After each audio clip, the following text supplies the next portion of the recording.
This is the RPGamer review of The Legend of Heroes, Trails of Cold Steel 4. Written impression and narration by Anna Marie Privitere. This review may contain plot points that spoil previous Trails of Cold Steel games. You have been warned.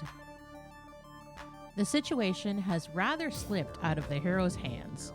As allies perish, the Great Twilight kicks off, a continent-wide war looks set to begin, and the main protagonist has fallen into the enemy's hands. And that's just the start of the game. As the final part of the Erebonian saga, The Legend of Heroes, Trails of Cold Steel 4 has an awful lot to resolve and a lot of expectations to live up to. Nihon Falcom has provided a roller coaster of emotions wrapped in a 100+ hour adventure, and fans of the Trail series will find the tale worth the heavy time investment, because let's face it, you've already invested a lot of time anyways. With further refinements to an already solid combat system, a wonderful localization, and music that perfectly fits every high and low of the culmination of this long tale, there's little to find fault with in the final chapter of the Cold Steel saga. It should come as no surprise that Cold Steel 4 does a great job bringing together all the clues that were scattered through the first 3 games, while maintaining an overall incredibly consistent lore. A top-notch localization, including fabulous voice acting, makes the characters of Erebonia spring to life. While little about the Cold Steel 4 story is entirely original, what Falcom does exceptionally well is taking a common trope and then twisting that cliche in an unpredictable way. Though the friendship speeches get a little out of hand, it's nice to see Class 7 old and new banding together into a loving, solid unit, despite their varying origins. Reen's redemption arc is particularly memorable. It's really nice to see a main story character acknowledge their role and faults in a larger picture and move to correct past errors. Naturally, Falcom has ensured players are left with just enough uncertainty to prime the next title in the ongoing series. Much like Cold Steel 3, school isn't currently in session, and the game doles out additional story and broader lore through the use of missions between major story beats. Technically, only some of these assignments need to be completed, but undertaking all in each chapter of the game gives Class 7 a broader view of how Erebonia's curse is affecting the larger world. Revisiting past people and places, mixed between new regions to explore, is really enjoyable. It does feel a little weird that Reen doesn't show up for the game's first act, and some events could have easily been reshuffled to let the story's protagonist re-enter sooner, but the considerable size of the cast at this point practically demands he exit, at least for a small amount of time. The game definitely utilizes those hours by giving the new Class 7 some well-deserved time in the spotlight before throwing all the veterans back into the mix. Bonding points have returned with a new twist. Certain events are now marked with a heart, indicating a more intimate connection can be made with the ally in question. It's really impressive how Falcom has managed to pivot teenage stories into adult relationships without making them kind of trashy. And it's refreshing to see a localization that handles things like one-sided love, relationships in a holding pattern, and platonic friendships in a really nuanced way. While many of these quests are technically optional, skipping them would be practically criminal. Some of the most emotional moments are during these small quests, and players should keep tissues handy during many of these scenes. A game that can evoke laughter, tears, incendiary anger, and the heights of joy are few and far between, and Cold Steel 4 nails all of its emotional moments. Transportation options introduced in the previous game have also returned, as both orbital bikes and horses are available for the party to travel at a rapid pace. These faster movement options now more sensibly unlock after a region has been completed, as opposed to when first arriving.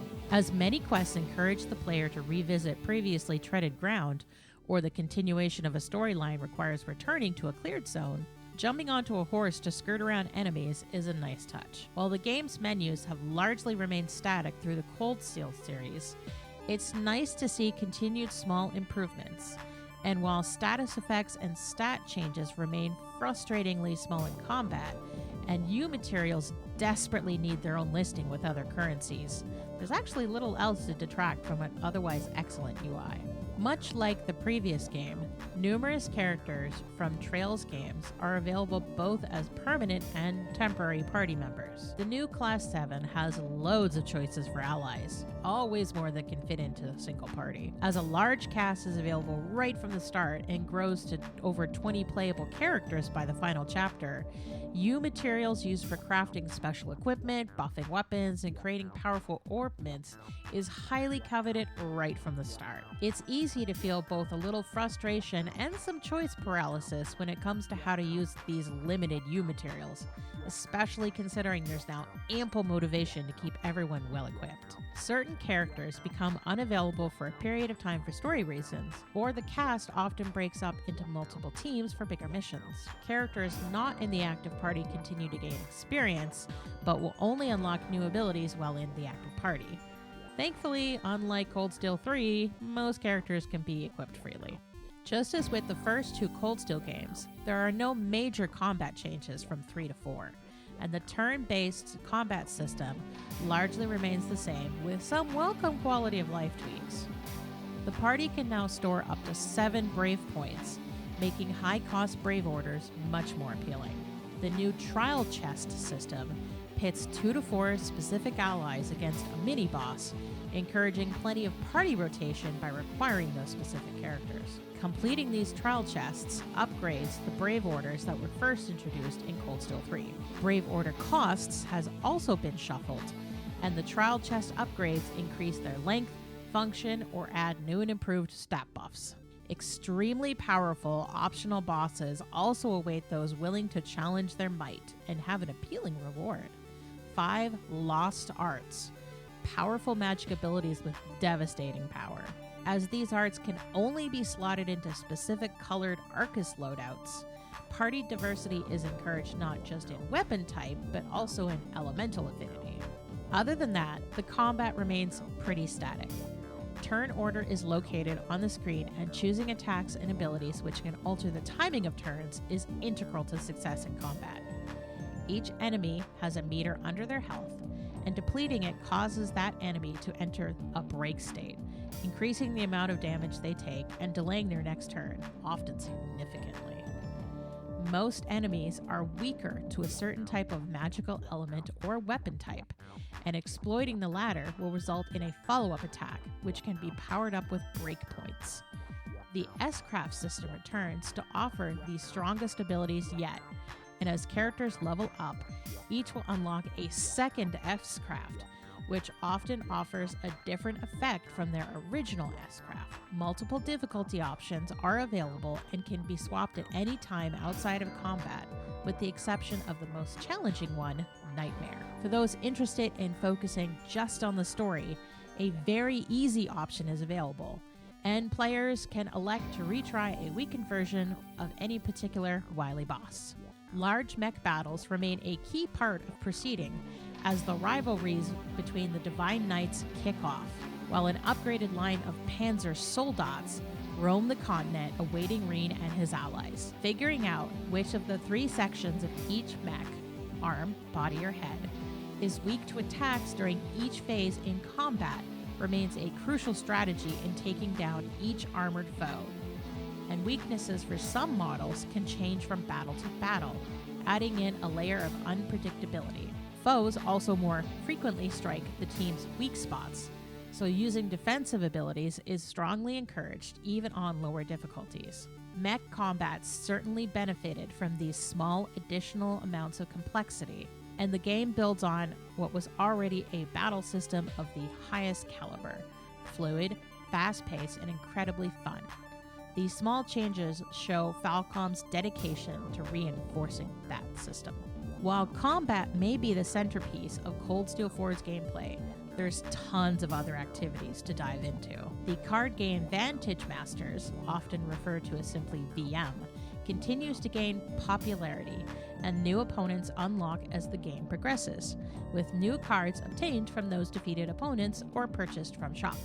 Cold Steel 4 has also added a hard mode to VM, where players can continue to challenge defeated foes at least once for both coveted U materials as well as bragging rights. Fishing returns with new limited time quests to catch legendary fish that offer lucrative accessory rewards. Cooking is another returning element, with photography and books offering additional collection elements.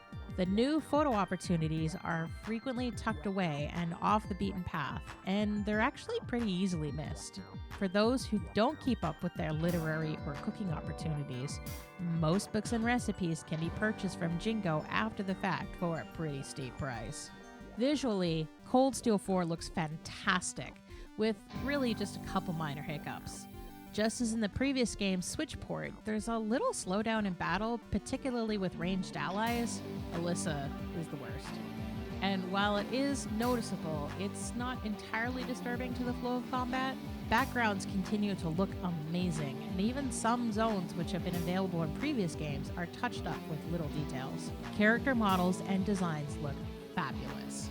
And there's some cool joy in seeing characters from the Trails in the Sky and the Crossbell sagas appear in 3D for the first time. Many of them are sporting updated outfits showing the growth in the years since their stories ended. For longtime Cold Steel characters, multiple costumes and hairstyles can be unlocked through the course of the game as well as via DLC, creating a funny way to customize many characters. Seeing Instructor Sarah running around in a towel with blue hair is kind of a fun way to break up the long expanses of the game. This time, most characters revert to their original costumes for the most important cutscenes.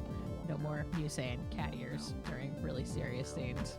The game's soundtrack is equally sublime, with both new and returning tunes and sound effects from the full Cold Steel saga. The voice acting is excellent, though a handful of lines here and there seem really quiet compared to the rest. The game's emotional storytelling wouldn't have been nearly as heavy an impact without an impressive arrangement of music.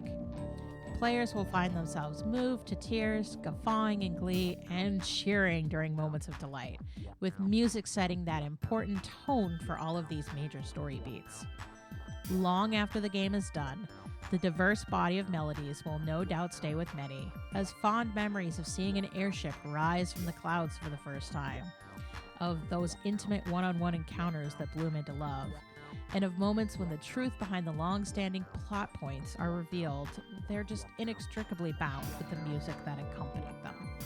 For those who have stuck with Class 7 through thick and thin over 4 games, The Legend of Heroes Trails of Cold Steel 4 is the crowning achievement to an exceptionally well-written story with plenty of emotion mixed into a timeless package. Continued iteration of an already excellent combat system and improved pacing past the first act comes together to create a unique experience that I will treasure for a long time. Though it took a while to get here, I'd say the journey was absolutely worth it.